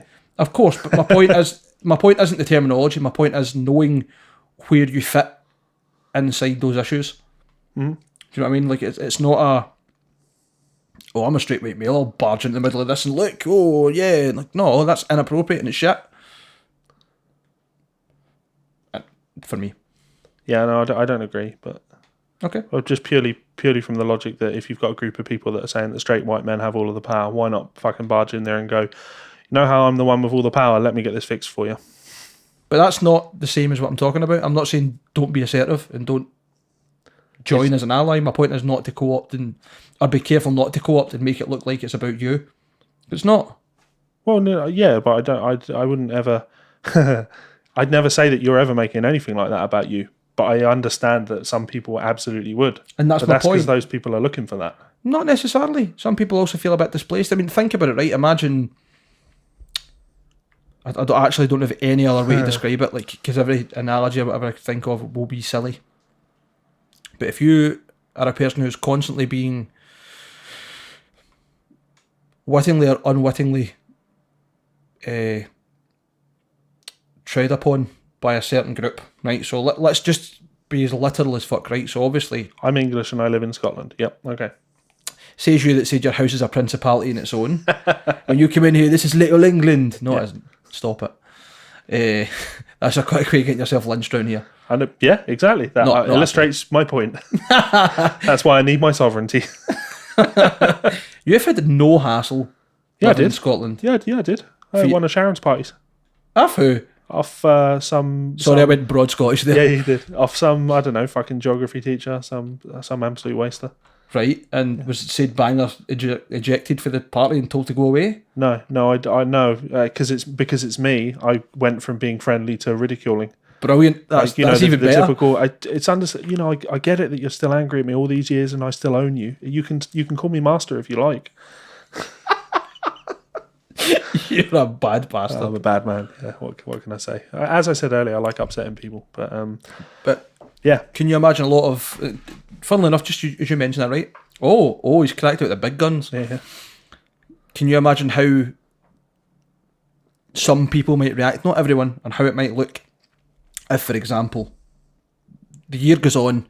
There's a lot of people calling for independence for Scotland, nationalists specifically, and then out of nowhere, this English person who's maybe even from fucking or who's worked in Westminster just cracks up like, "Cool, I'll fix it."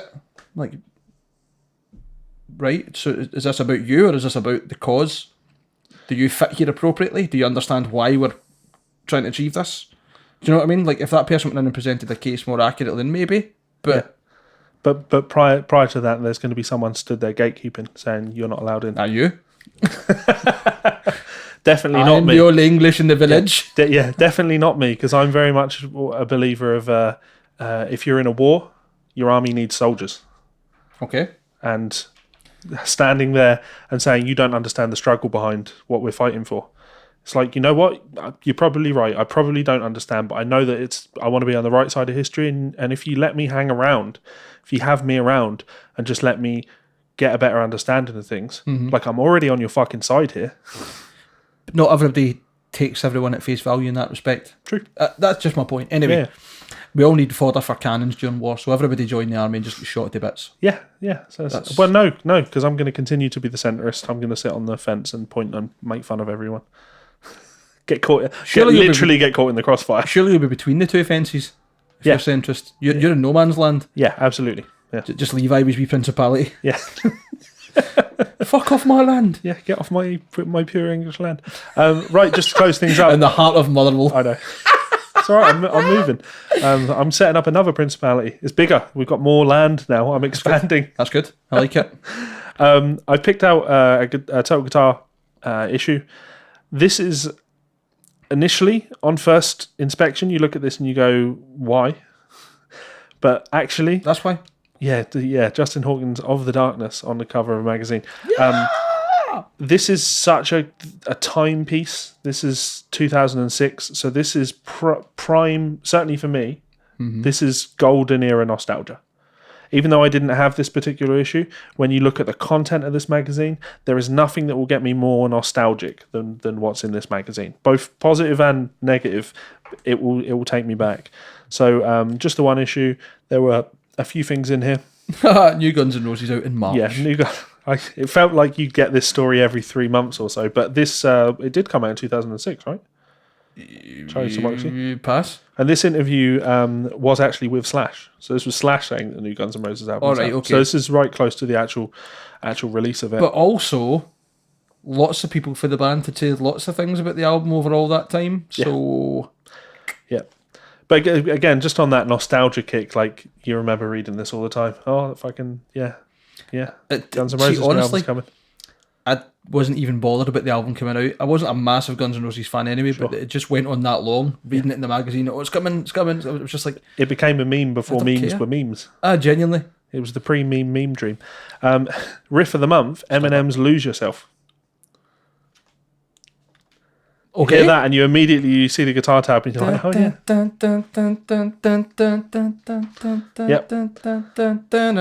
Yep, so that made me laugh. If you had one chance. Yeah, enough of that. A one shot to seize everything you've ever wanted. Would you capture it? Or would you You're an Eminem fan. Would you let it slip? Your first gig. How to nail your first gig. So, point one, book a suitable venue for your gig. Wait. Are you supposed to be supporting MSI? Because that's not a successful first gig. MSI. Who are MSI? Mindless Self-Indulgence. Do you not Oh, remember? okay. Yeah. What was the song called? Was it Shut Me Up? As soon as you said the name, I'm like, okay, yep. I can't wait for you. Terrible. Absolutely terrible. Give yourself plenty of time to promote your gig. True. If your band doesn't have a big following, approach your local big band and ask if they'd let you be their support act. Don't feel that it was ever how that worked, but yep, fine. I would say my one tip is go to your local venue and ask if they do pay to play, and then just join a lineup and successfully make money for a bar and lose money yourself. Yeah. When it comes to promoting your gig, make sure you contact as many outlets as possible. These should include your local music shops, the radio stations, local newspapers, and promotional websites. This is such head in the clouds advice. Oh, isn't it? Like, hi, is that BBC? Yep, yeah. I'm playing at the local tomorrow. Make sure everybody knows. Yeah. Yeah. I'm sure that worked in the 70s when there were only 4 bands in town. Maybe they're thinking of it on the same scenario where they've went, well, Enter Shikari have just launched a massive career just through MySpace. All DIY. If they can do it, maybe we can give advice to get other people to do the same thing. Well, you're going to love this next one, because what they're saying that you shouldn't just depend on. I never had this. So don't just depend on a listing in the local gig guide to fill the venue. Yep. I don't ever remember the Skinny, which is the local gig guide for Glasgow, ever posting anything about any of my gigs. I think once the Death Metal Tea Party was in it, when it was an Agonised Deformity, right. And it was before I was in the band. Get your mates to wear your band's t-shirts and stand in the town centre on a Saturday handing out gig flyers. Any excess t-shirts can be sold at the gig. The more you print, the cheaper the cost. So before you've even had a gig, you want them to print merch. Yeah. Go out with an armful of promotional posters, wallpaper paste, and a brush. Stick up as many as you... That's vandalism, isn't it? Who's paying for this? Yeah, it's vandalism. If the venue doesn't provide a PA, you will need to get a reasonable system and find someone who knows how to use it and sort out your sound. That feels like that's probably more important than everything that's... But essentially what they're saying is to have the best first gig, depend on everyone else, but do everything yourself.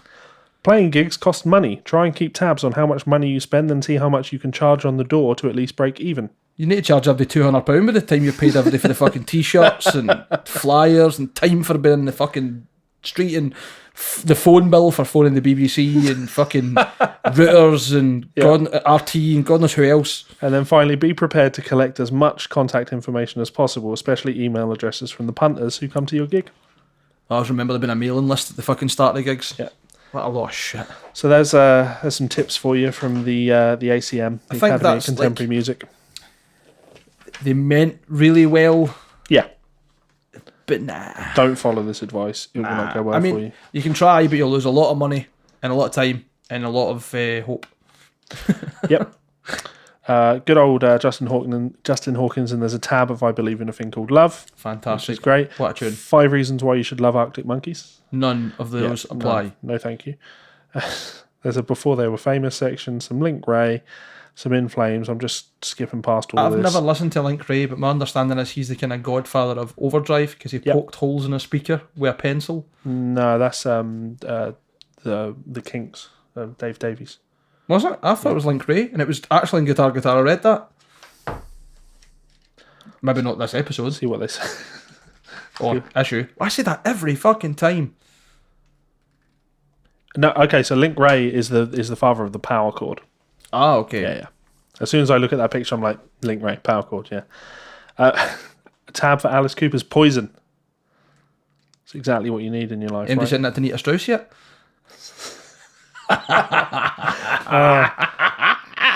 I just saw an interview of her just recently where she said she doesn't like playing pink guitars. Who asked that question? No one. Someone that still doesn't get it. My Chemical Romance, I'm Not Okay, I promise. Not My Chemical Romance, but Nancy and I were listening to Panic at Disco the other day. I'd never listened to the first album, but we were talking about, is it Brendan or Brandon Urie? I want to say Brandon. I'm sure it's Brandon. So we'll say Brandon Urie. If I'm incorrect, I'm sorry for any fans out there. I was never big on Panic at Disco when I was younger. If at all, really. But he's had 2 singles out, one under Panic at Disco and then one under his own name with Taylor Swift. And he's went massive in terms of like the pop realm. And Nancy and I were like, how did he get to that size? Like, how did he grow that size? And that with a conversation about Panic at the Disco being big and playing festivals and stadiums and like being huge. And it's just like, but I don't remember when they went from being a band to that size. Yeah. And I was like, well, I never listened to the first album, so I can't say there's been a progression that I know in their music. And she's like, to be honest, the first album is eclectic, but great. So she put it on the car. And I was like, I can't believe I never listened to this when I was younger. Not because I'm massively into it, but because it's so interesting. Like, there's like, every song's like a different genre nearly. I didn't listen to it either. It's actually an interesting listen, if you want to give it a bash. There's the album club for us. That's the return it. of the album club. Jesus, there's a crossword in here and it looks like it's been done. It probably was. Craig was probably, it's not. System of a Down, Aerial was a tab for that. Tune. This is one of the first things I ever learnt on guitar. Why does Dan Malocki always have the coolest signature guitars and like customs? That's fucking horrendous. Until he started playing the SGs. Oh yeah, you're right. Yeah. So that's horrendous, but at the same time, fucking hell. So him, yeah. So cool. Yep. That's definitely not the right chord there though. So amateurs. Fucking amateurs. Him, Wings of a Butterfly. No. No, I agree with you, but you know what I mean about nostalgia. Like that's a song that you've not heard in 15 years. I've never heard that, I don't think, because I couldn't tell you how it goes. I bet as soon as I put it on, you'll go, Just don't. God, yeah. Nancy's got a heartogram tattoo. Yeah, of course she does. Of course she does. I said, hang on. What I wanted to say there was we talked about that before. You mentioned that. I think it was literally on the last episode. Probably. And I said, of course she does there. So I've given an even more, of course she does. Of course. Of course. Of course she does, because she's a woman of a certain age. I think why anyone within about 2 years plus and minus of Nancy's age probably has a heartogram tattoo somewhere hidden. Why were they all so sexually attracted to Vil Vallo? I know. He looks like... Heroin addiction's personified. He is. He's like a Swedish version of the White Walker. Yep, we can Just give him long blonde hair. Yeah, that's really it, to be honest. It's not a whole lot in this issue. Oh, wait a minute. There's a guide on metronomes. The best metronomes to buy. You know, the roundup. There's 6 different metronomes here, you know. I'm Digital, so glad analog. that is there, right? So I was watching, as you saw, I'm watching Lost again at the moment, right? Perditos. And at the end of season 3, one of the characters has a pulse thing on, like a dead man switch. Right. So if he dies and his pulse drops, the boat explodes, right? It's one of those metronomes and it's been repainted. It's one of those metronomes and it's been repainted. Fantastic. I'm going to show you that after. Like, as soon as I saw it, I was like, let me rewind that. I don't remember Korg doing that. dead man switches. It's exactly that, which is hilarious, absolutely hilarious. I was going to screenshot it and post it online, but like on Facebook or whatever, but who else is going to go, oh yeah. Lost, I remember watching that when I I'll was go, oh yeah. 13. But, yeah, no one else would notice. So, yeah, metronomes. I mean, who needs one now? We've all got our phones. I like or how just Google. they've got stickers on some of them, almost like these are like the awards for them. So there's one that's killer bang for the buck. This one talks. Ultra portable. Like, it's a fucking metronome, it's not a piano. Of course it's portable. Fuck me. Yep. Even the old school ones are portable. You can just lift it. Yeah. Fucking hell. That's a very good point. How is this one more portable than this one? That's probably smaller than that one. And the poor Secchio one has no comment. Nothing worth mentioning on that one. Stamp on it. So yeah, as you know, delay pedals wound up and shit like that. But it was interesting for me to flick through this and see all these bands that, like him and My Chemical Romance and shit like that. Just seeing them and going, oh yeah, I remember those guys. I never really liked their music, but as soon as I see like I'm Not Okay, oh yeah, now it's in my head. Now, you're right. Here's that song that I just had to keep changing channels when it came up on Scuzz. Oh, it's on Scuzz. Shit, let's go to Kerrang. Oh fuck, it's on Kerrang as well. That's it. We'll try MTV too. There's always playing death metal. It's there. Bastard. Yeah. So there we go. That's the extent of all I have for you from this magazine. But that's good. We've been talking for an hour and 40 minutes, and you know that's how long we should talk for. Sorry for the romantic, erotic fan fiction. No, I'm not saying sorry for that. I think that was probably the best part of the episode. Yeah. I really wish you had read through it. Now, I'm going to say I never told the person who wrote it what the tale was, that they didn't know us personally, or at least not like as social friends. But I'll tell you what it was. You never read to this part. They spelled Nancy with a Y. That's the only fucking tale in that full... Is it? How? I don't drink. You definitely drink whiskey with my kiss. Yeah. Yep, very good. Very good, very good. So that's what I have to do to get myself through it. He's fucking speechless. Yeah, Love it. Absolutely. Do not know what to say. But as usual, thank you so much for listening, guys. If you have any feedback, any suggestions, any more erotic fan fiction, send that over to Mike. I'd really rather not have to filter it out. I don't mind. Yeah. I've had a lot worse said about me. If someone's talking about me in a loving way, whether it's sexually loving or otherwise, then yeah, I'll take that. We've both had a lot worse said about us. You've been called anti-Semitic. I know. And I've been called a Nazi. So, but I mean, I suppose with erotic fiction, it does fit in with the fact that people have also called me a beer. Yep. So somebody did write non-erotic fiction of Party Cannon. That's when it was called anti-Semitic. So that I don't really like to bring that one up. I do. Thanks, Levi. That's when I had to go on my my high horse and call them out on Reddit. Yep. If they hadn't said that about the anti-Semitic, I could have just been like, that was a great wedding, say hi to your Aunt Phyllis for me, way. Yeah. But then, they made casual anti-Semitic remarks, which was really weird of them. No, it didn't. What the fuck? Also, none of this happened. Exactly. Like, I was enjoying this story, this fable, up until this point when you made out that we're bad people. I mean, we are, but for completely different reasons. Totally different reasons, yeah. Just listen to the music, you'll understand. Yeah. We're bad to people's ears. But such is life. Hi, Chris, if you're listening. make better music. Throwing that shade. Yeah. Make country music. Is that what Hellcat Molly is? That's what Lil Nas X did. He took my advice, made country music. Yeah, man, that's what Hellcat Molly. That's such a country sounded name. See, to be fair, what track is it?